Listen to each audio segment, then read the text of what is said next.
est tiré du livre de Zacharie. Zacharie 8, c'est verset 18 à 23.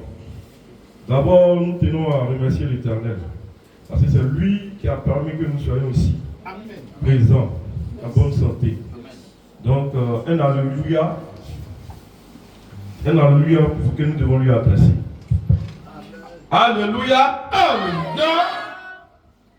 Et aussi, nous devons remercier notre papa chargé. On doit toujours lui dire merci, bénir sa vie. Voilà, donc ici le verset de Zacharie. Zacharie 8, verset 18 à 23. Ce verset nous parle de restauration. Il nous parle de joie. Ce verset nous parle de paix. Et aussi d'attraction des nations vers Dieu. Ici, on va faire un bref résumé. Dans ce verset, Dieu nous promet de transformer nos jours de jeûne en jours de joie, nos bénédictions, de nous donner la bénédiction et d'attirer les nations vers lui à travers chacun de nous. Est-ce que vous avez compris? Attirer les nations vers lui Dieu, à travers chacun de nous. C'est quelque chose de très important. Donc pour cela, tu dois dire, je suis béni. Je suis béni. Je suis béni. Vous ne voulez pas être béni ou bien? C'est faible là. Ok.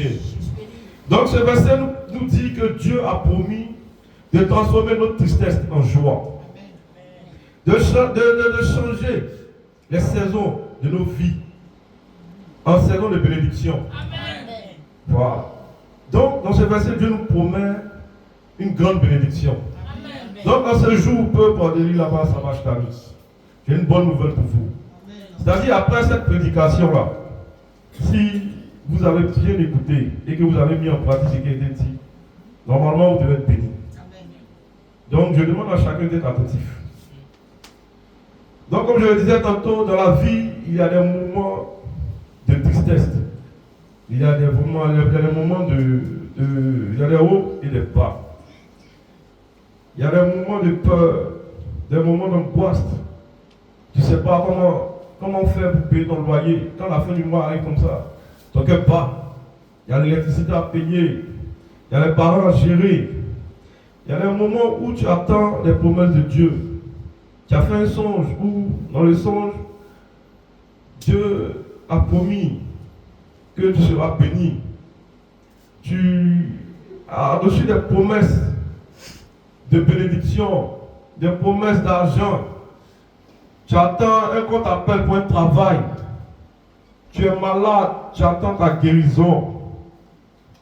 Donc, aujourd'hui, Dieu me charge de dire que tu seras béni. Amen. Et que toutes ces saisons de tristesse seront des jours de réjouissance. Amen. Donc, ce message, ce verset est principalement adressé au peuple d'Israël. On va revenir directement dans le verset.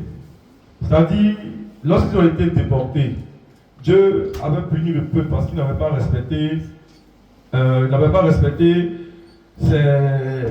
marcher dans ses voies. Ils adoraient d'autres dieux. Tout ce que Dieu n'aimait pas, c'est ce qu'ils faisaient. Donc Dieu a décidé de punir son peuple. Il les envoie en exil, où on les a maltraités. Ils étaient des esclaves. Donc Dieu avait décidé de mettre terme à leur punition. Puisque ça a duré pendant longtemps, très longtemps, ils étaient loin, ils souffraient là-bas. Donc Dieu a dit, bon, je vous ai assez puni maintenant, je vais vous faire revenir chez vous, dans votre pays. Et comment ça s'est passé? Israël était faible. Il n'avait pas une armée puissante pour pouvoir battre le roi d'Assyrie. Donc, qu'est-ce que Dieu a fait? Pour pouvoir libérer lui ses enfants. Il sait que ses enfants n'ont pas la force, ils n'ont pas une armée puissante. Qu'est-ce qu'il fait? Il a suscité les ennemis d'Assyrie, du roi d'Assyrie. C'est eux qui sont les combats. Le roi d'Assyrie, sont les combats pour les enfants d'Israël. Donc, je te dis ici, même si tu penses que tu n'as pas la force pour combattre tes ennemis, tu penses que tes problèmes sont trop, Dieu te dit, fais-lui seulement confiance. Décharge tous tes problèmes à ses pieds. Tu n'as pas la foi, c'est vrai, mais lui, il est le tout-puissant Dieu. Il va susciter des gens même qui vont quitter nulle part, de nulle part, pour pouvoir te venir en aide. Donc c'est ce qui s'est passé pour les enfants d'Israël. Et lorsqu'ils étaient délivrés, ils sont revenus chez eux. C'était un peuple qui était découragé, ils étaient fatigués.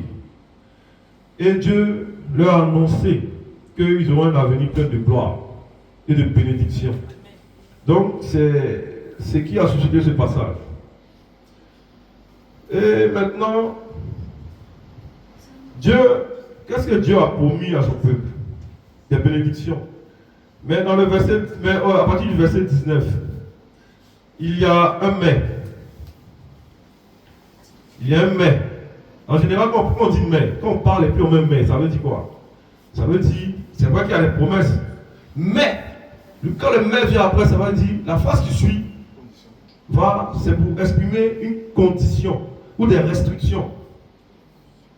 Dieu a dit, je vais vous bénir, mais voilà ce que vous devez faire. Vous devez être un peuple de paix. Vous devez aimer la vérité. C'est ce que Dieu a dit. Pour pouvoir mériter toutes mes promesses, voilà ce qu'il faut faire. Marcher dans la vérité et aimer la paix. Amen. Comment être digne des promesses du Seigneur? C'est le psaume 1. Vas-y. On va lire le psaume 1 pour comprendre un peu comment est-ce qu'on peut mériter les promesses du Seigneur. Vas-y.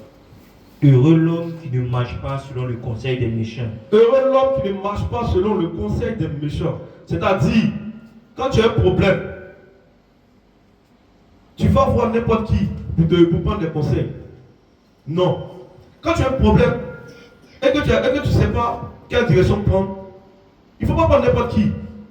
Prends conseil auprès de celui des personnes sages. Tant que tu sais que la maman elle est pas là, ou bien le frère lui là, c'est un soulard, mais c'est un voleur. Tu as un problème, c'est lui tu vas voir. C'est quel conseil il va te donner? Il va te mettre sur la mauvaise voie. Ou bien. Donc, quand il ne devait pas marcher selon le conseil des méchants, quand tu as des difficultés ou bien tu as besoin de direction, choisis les personnes qui sont sages pour pouvoir t'orienter. Continue. Qui ne s'arrête pas sur la voie des pécheurs. Qui ne s'arrête pas sur la voie des pécheurs. C'est des gens qui ne pêchent pas. C'est vrai que c'est difficile de ne pas pécher, mais fais l'effort pour diminuer. Fais l'effort pour ne pas pécher. C'est difficile, mais on peut y arriver. Ensuite. Et qui ne s'assied pas en compagnie de moqueurs. Qui ne s'assied pas en compagnie de moqueurs. Des gens qui passent pas le temps à se moquer des autres, à se moquer des difficultés des autres, à se moquer des défauts des autres. Tu vois, quand quelqu'un a un défaut, au lieu de l'aider à changer ou à se perfectionner, tu t'assois avec d'autres personnes pour te moquer de lui. Dieu n'aime pas ça. Ensuite. Mais qui trouve son plaisir dans la loi de l'Éternel. Mais qui trouve son plaisir dans la loi de l'Éternel. Voilà. Ensuite. Et qui la médite jour et nuit. Et qui la médite jour et nuit. Il est comme un arbre planté près d'un courant d'eau. Oui, vas-y. Qui donne son fruit en sa saison. Ok. Et dont le feuillage ne se fait point. En vérité, vas-y. Tout ce qui fait lui réussir. Tout ce qui fait lui réussir. C'est-à-dire celui qui marche selon la volonté de Dieu. Il est heureux. Tout ce qui fait lui réussir. Celui qui recherche toujours la paix. Il réussit toujours dans ses entreprises. Vas-y. Il n'en est pas ainsi des méchants. Il n'en est pas ainsi des méchants. Vas-y. Ils sont comme la paille que le vent dissipe. Ils sont comme la paille que le vent dissipe. C'est pourquoi les méchants ne résistent pas au jour du jugement. Voilà. C'est-à-dire souvent tu as des difficultés dans ta vie. Tu te demandes mais d'où vient ce blocage? Parce que tu es méchant. Tu pries matin, midi, soir. Mais Dieu, les promesses de Dieu ne se réalisent pas dans ta vie. Tu n'es pas exaucé. Tu te demandes mais qu'est-ce qui se passe? Je prie, on dit de venir à l'église, je viens à l'église. Oui, je viens à l'église, je suis régulier à l'église. Je prie beaucoup. Mais Dieu ne m'exauce pas. Pourquoi? Fais une rétrospection de toi-même, ton attitude. Il faut analyser ta vie pour voir ton comportement envers l'autre. Continue. Ni dit les pécheurs dans l'assemblée des justes. Ok. Car l'Éternel connaît la voie des justes. Ok. La voie des pécheurs mène à la ruine. La voie des pécheurs mène à la ruine. Merci. Donc, c'est simple. Quand tu pêches, c'est sûr que tu vas te créer toi-même des blocages. Tu seras ruiné. Voilà. Tu ne vas pas avancer dans la vie. Donc, comme je le disais, vous méritez la promesse de l'Éternel. Voilà. On dit ne pas s'asseoir accompagné d'un moqueur, de ne pas être méchant, de marcher selon la voie de l'Éternel. Donc, quand vous venez à l'église et qu'il y a les prédications, écoutez, mettez cela en pratique. C'est très important, ne soyez pas distrait. Parce que, je le disais la dernière fois, Dieu peut se saisir de n'importe qui. Il peut se saisir même d'un enfant pour dire la vérité. Il peut se saisir même d'un analphabète, quelqu'un qui n'est pas là à l'école, pour dire la vérité. Pour te mettre sur le droit chemin. Ne regarde pas celui qui te prêche. Parce que celui qui te prêche, Dieu peut se saisir de lui. Pendant qu'il parle, ce n'est pas lui qui parle, mais c'est Dieu qui veut te passer un message. Donc ne prenez pas la légère. Vous dites lui là c'est un pécheur. Lui là même, ce qu'il fait même bon. Il ne marche pas selon les prescriptions de Dieu. Et puis c'est lui même nous prêcher. Ça même tu prêches et puis tu ne fais pas. Oui.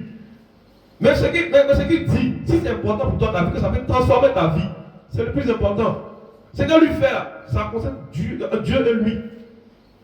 Le plus important, c'est le message qui te véhicule. Si toi, ça peut t'aider à entrer dans le paradis, à avoir les promesses du Seigneur, c'est le plus important.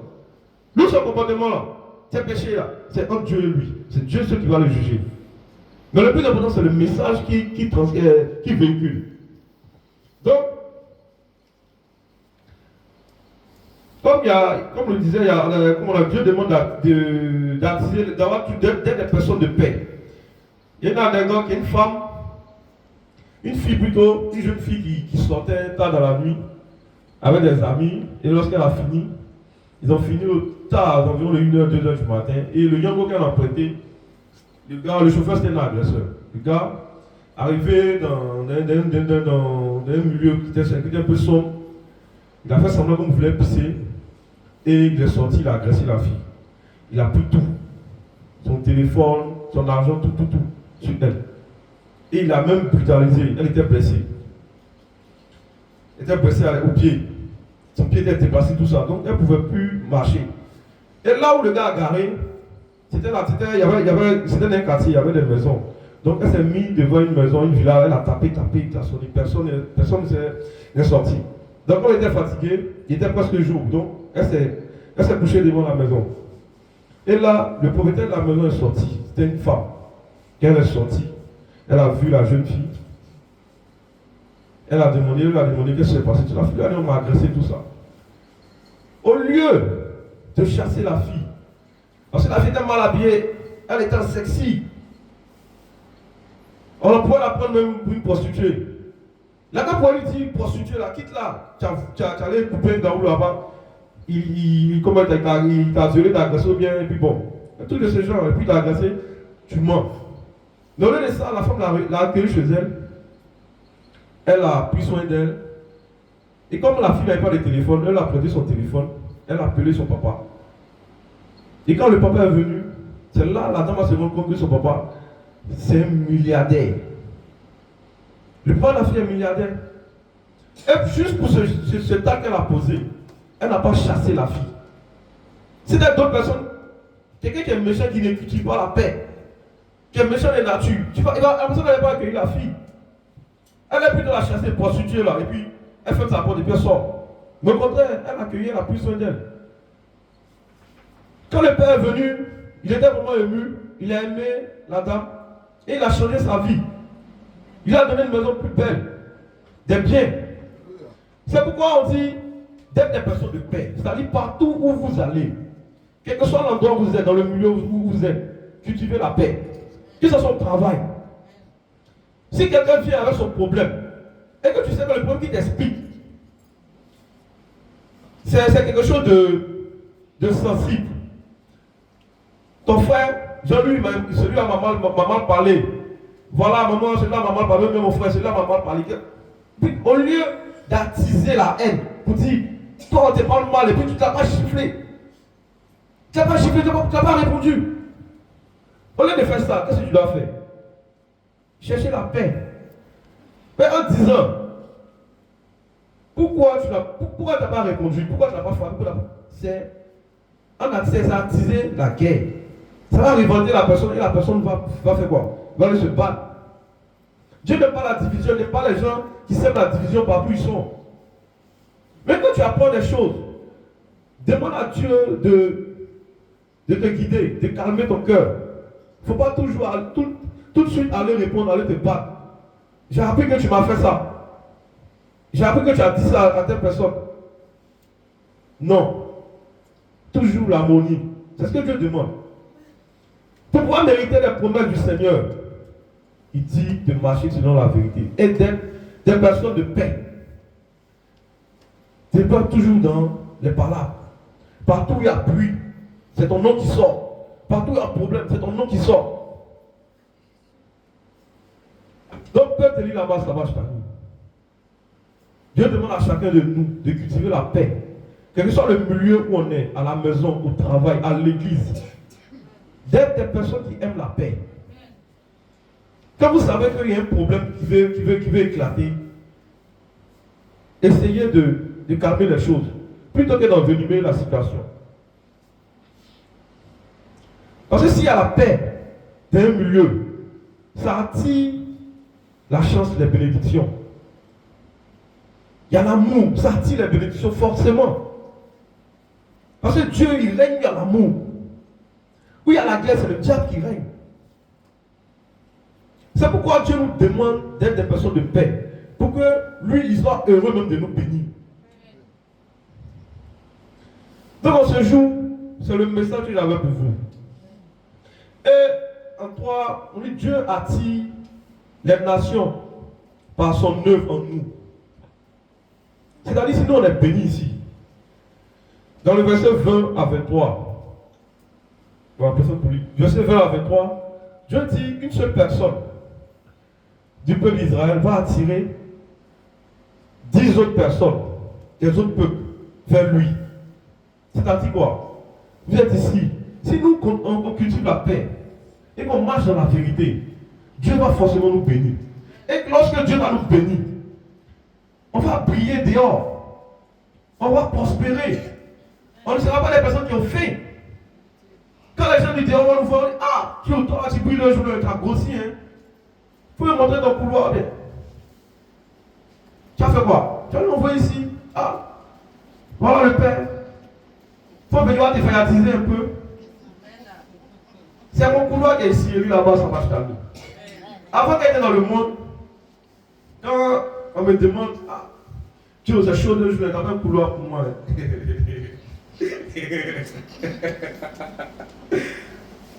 Avant, mon couloir était de l'autre côté. Il y a un vrai gars à l'autre côté, chez les féticheurs, chez les marabouts. Parce que nous, on est nés dedans. On est nés avec les fétiches.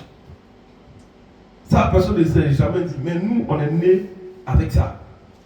On a grandi avec les féticheurs, les génies. Ouais. Je le dis ça aujourd'hui. Donc, si vous voyez que je suis dévoué pour l'œuvre du Seigneur, je sais pourquoi. Je sais d'où je viens. Je sais ce que j'ai vécu dans ma vie. Avant, quand quelqu'un, j'envoyais des gens, même, il n'y a pas un pays de l'Afrique de l'Ouest où on n'est pas parti. Où il n'y a pas mis mon pied pour aller faire quelque chose. Mais tout ça, voilà mon frère qui est là, il sait où on est parti. Comment on s'est promené dans la vie. Depuis combien d'années? Moi, on s'est retrouvé où? À lui là-bas, ça va changer. C'est pas pour rien. C'est pour vous dire, quelle que soit la situation que vous traversez, quelles que soient les difficultés que vous traversez, ne dites pas c'est là. Parce que dans le verset d'Habakkuk, 2, verset 3, Dieu dit de persévérer dans la foi, même quand on ne voit pas encore le changement. Tu dis, ça fait 1 an, 2 ans, et puis 3 ans, et puis pour cette situation. Je suis malade depuis combien de temps? Rien ne change, et puis seulement. Dieu dit de persévérer. Tout à l'heure, hier, il y a un monsieur qui a fait un témoignage au sanctuaire Marianne. Il dit qu'il a fait 10 ans. Il était paralysé. 10 ans, il était paralysé. Il a prié. Il allait voir les marabouts, il s'est promené dans tout marabout féticheur. Praticien, quoi. 10 ans, vous imaginez. Comme c'est un fonctionnaire, on le paye un peu. Donc, son salaire, ça finit dans marabout, fétiche, tout ça. Il a fait, personne n'a pu le guérir. Il était fatigué, il dit bon, c'est bon. Lui, il va se le mettre au Seigneur, il va prier seulement. Le jour où Dieu veut le guérir, c'est ça. Si Dieu ne veut pas le guérir, il veut qu'il meure comme ça, il n'y a pas de problème. Donc il était là, il priait. Un jour, il a dit à maman Marie, il dit, ah, maman, ça fait pas mal d'années que je prie. Et te prie. Aujourd'hui, à ce moment-ci, il te promet que si tu m'as guéri, il prend tout mon salaire pour te donner. Il dit, tu n'as même pas fait 2 mois. Un jour, ses amis sont allés le chercher d'un endroit et ils partaient au service, un truc comme ça. Et ils ont oublié la béquille. Ils ont oublié ses béquilles dans l'endroit où ils sont allés le chercher. Donc quand ils sont arrivés à destination, ils cherchent les béquilles, ils ne voient pas. Ils aillent. Où on a mis les béquilles? Donc on a roulé toute cette distance sans penser même aux béquilles. Et puis lui-même, il a eu la présence d'esprit. Ah, ça, c'est que c'est Dieu qui a fait. Parce qu'on a voulu qu'on mette 2, personne n'a parlé de béquilles. C'est qu'on arrive à la destination. On se rappelle qu'on a oublié les béquilles. C'est qu'aujourd'hui, Dieu veut que moi il marche. Aujourd'hui, Dieu veut que moi il marche. Et c'est comme ça qu'il s'est levé, il a commencé à marcher. Jusqu'à aujourd'hui, il marche. Hier même, il courait, même il était en train de lancer ses pieds là-bas. Quelqu'un qui a tourné tous les spécialistes, tous les examens a fait. Puis ses pieds étaient broyés. Rien, on ne pouvait rien faire. Mais c'est Jésus qui l'a restauré. Donc c'est le message pour chacun de nous. Dieu dit de persévérer. Il dit d'être des personnes de foi.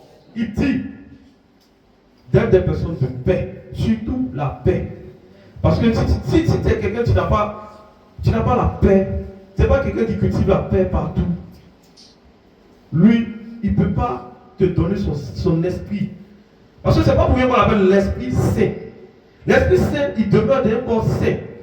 Il ne demeure pas dans un corps qui cultive la haine, la jalousie. Il ne peut pas demeurer dans un corps. C'est comme quelqu'un qui est une maison qui est propre. Et puis, quelqu'un qui est sale, il pisse, il chie sur lui. Est-ce que c'est normal? Quelqu'un qui est propre ne peut pas habiter dans une maison. Quelqu'un qui est sale ne peut pas habiter dans une maison qui est propre. C'est la même chose. C'est pourquoi Dieu dit notre corps est son temps. Il faut que le corps que l'on a soit saint.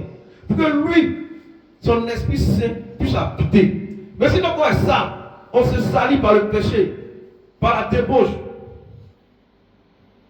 On se salit par la méchanceté, par la haine, par la division. Lui ne peut pas venir habiter en nous. Alors quand l'Esprit Saint n'est pas en toi, qui t'habite? C'est le diable qui t'habite. Si le diable t'habite, lui, il va t'amener sur les mauvaises décisions, à prendre les mauvaises décisions. Des décisions qui vont bloquer ta vie. Quand c'est chaud sur toi, mais ça ne va pas sur toi, tu pleures. Le diable est content. Tout ce que Dieu nous demande de faire, c'est pour notre bien. C'est pour nous mettre notre bien. Il faut comprendre que Dieu nous demande d'éviter le péché. Ce n'est pas pour lui. Lui s'en fout, il est au ciel là-bas, il est le roi. Tu pêches ou tu ne pêches pas où? Ça ne va pas enlever quelque chose dans lui. Ça ne va rien faire. C'est pour toi-même ton bien. Que tu dois tout faire pour éviter le péché, de salir ton corps. C'est pour toi-même ton bien. Pour toi-même ton élévation. Pour mériter ses promesses. Lui, ses promesses, c'est quoi? C'est la bénédiction. Il va nous bénir. Il a promis de nous bénir. Il a promis que ses enfants doivent être heureux sur la terre et dans les cieux. C'est pourquoi le gars a chanté toute faveur, double faveur. Tu es béni sur la terre, tu es béni dans les cieux. Voilà, c'est ce qu'on demande. Normalement, l'enfant de Dieu n'a pas souffrir. Mais qu'est-ce qui nous met dans ces souffrances-là? C'est nous-mêmes notre propre comportement. Donc, il n'y a pas tardé, on m'a donné 7 minutes, il a été passé. Il y a beaucoup à dire, mais on va s'arrêter là.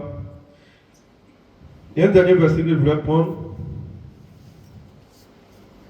Obéis à sa parole dans Josué 1, verset 8. Que ce livre de la loi ne s'éloigne point de ta bouche. Médite-le jour et nuit, pour agir fidèlement selon tout ce qui est écrit. Car c'est alors que tu auras du succès dans tes entreprises. C'est alors que tu réussiras. Voilà. Donc, la Bible est très importante. Lisons la Bible. Après avoir fini de lire, mettons en pratique ce qui est dit dans la Bible. Amen, au nom de Jésus.